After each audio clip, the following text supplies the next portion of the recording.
कमाल जी चेक करो, एक चुल्हे ते दो देगा लंगर पक रही है 11वीं शरीफ का। अस्सलाम वालेकुम दोस्तों, मैं तुम्हारा वीर नियाज़ अहमद, तुम देख रहे हो मेरा यूट्यूब चैनल नियाज़ अहमद 707। गुड मॉर्निंग जी, सुबह बखैर जी भाईजान। माशाल्लाह आज 11वीं शरीफ दा लंगर पक रहा अपने भट्ठे ते चौधरी ब्रैक्स कंपनी भट्ठा नंबर 707। माशाल्लाह 5 तो 6 देगा इत्थे लंगर ते माशाल्लाह पकदियां ने हर महीने। और माशाल्लाह बहुत प्यारा इंतज़ाम किया जाता। किसी भाई ने अगर लंगर खाना हो तो ठीक 1 तो 2 बजे पहुँच सकता भट्ठे ते चौधरी ब्रैक्स कंपनी तो इंशाल्लाह लंगर मिलेगा तुहानू। तो भाईजान अज तुहानू जिहड़ा भाईजान पका रहे ने देगा रजवान अली रज़ा चढ़ोया उहदे नाल भी मुलाकात करवाने। और माशाल्लाह बहुत प्यारा चौल दे देगा जिहड़ियां ने पका रही है, ये विच बड़ा मटीरियल पा रही है। मटीरियल तो मुराद चने सौगी उस तो बाद मेवे हर चीज़ बड़ा फ्रैश माशाल्लाह बहुत प्यारा लंगर पकदा जी। वीडियो अच्छी लगे तो चैनल को सब्सक्राइब करो, बेल आइकन प्रेस कर दी ताकि आने वाली नई वीडियो तुहाडे तक पहुँच सके। इंशाल्लाह तुहानू वीडियो पसंद आउसी जी भाईजान। माशाल्लाह सारा ही जेड़ा ना पुलाव पकदा है, जरदा को नहीं पकदा। तो ये मेवे अच्छे चावल पकाए जाते हैं।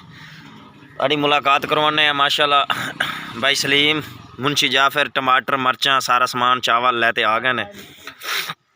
उस तो बाद खड्डे लग गए ने देगा दे चने उबल रहे ने। भाई रजवान अस्सलाम वालेकुम भाई जान, क्या हाल है भाई, ठीक हो? तबीयत से ठीक है? सुनाओ माशाल्लाह पहुँच गए ने, लंगर पक रही है। कितनी देगा पका रहे हैं माशाल्लाह?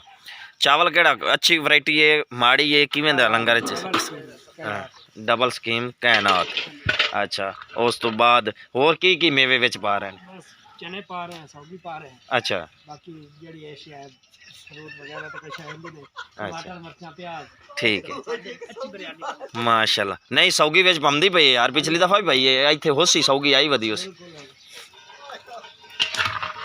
यार। भाई सलीम नू यकीन नहीं होंदा, सौगी भी खाओ यार।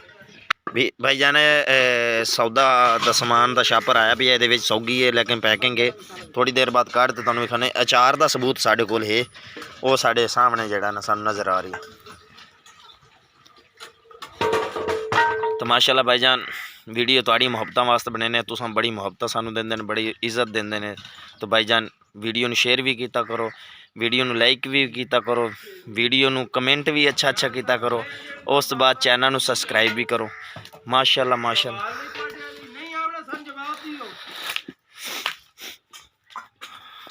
भाई सलीम चौकीदार मुंशी जाफर भाईजान टमाटर गंडे शंडे कट हो रहे हैं, हरियां धानियां